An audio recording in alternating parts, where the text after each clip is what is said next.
Long before David became the famous king of Israel, his story began quietly in the small town of Bethlehem.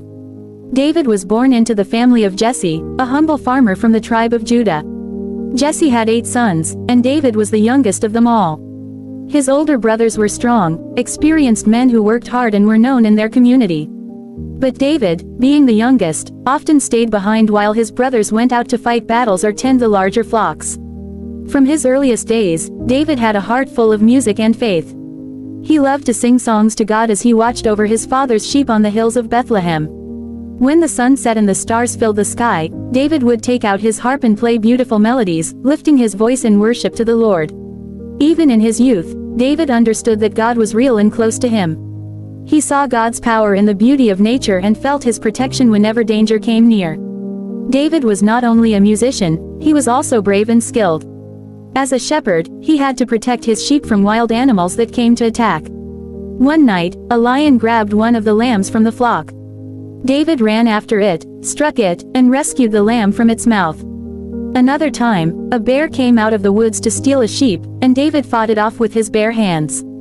Through these experiences, David learned courage, faith, and dependence on God. While David was living his simple life in the fields, Israel was being ruled by King Saul. Saul had been chosen by God, but over time, his heart grew proud and disobedient. God sent the prophet Samuel to tell Saul that his kingdom would not last because he had turned away from the Lord's command. God had decided to raise up another king, a man after his own heart, someone who would follow him faithfully. One day, God spoke to Samuel and told him to go to Bethlehem, to the house of Jesse, because one of Jesse's sons would be the next king. Samuel was afraid, because Saul was still the king, but he obeyed God's voice. When Samuel arrived at Jesse's house, Jesse proudly brought his sons before the prophet. The first son, Eliab, was tall and strong, and Samuel thought, surely this must be the one God has chosen. But the Lord said to Samuel, do not look at his appearance or height, for I have rejected him. The Lord does not see as man sees. Man looks at the outward appearance, but the Lord looks at the heart. One by one, Jesse brought 7 of his sons before Samuel, but God did not choose any of them. Finally, Samuel asked, are these all your sons? Jesse said, there remains the youngest, but he is out tending the sheep. Samuel said, send for him, for we will not sit down until he comes.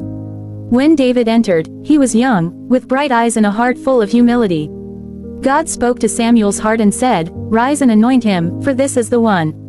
Samuel poured the anointing oil on David's head, and from that day forward, the Spirit of the Lord came powerfully upon him. Even though David had been chosen by God, he did not immediately become king.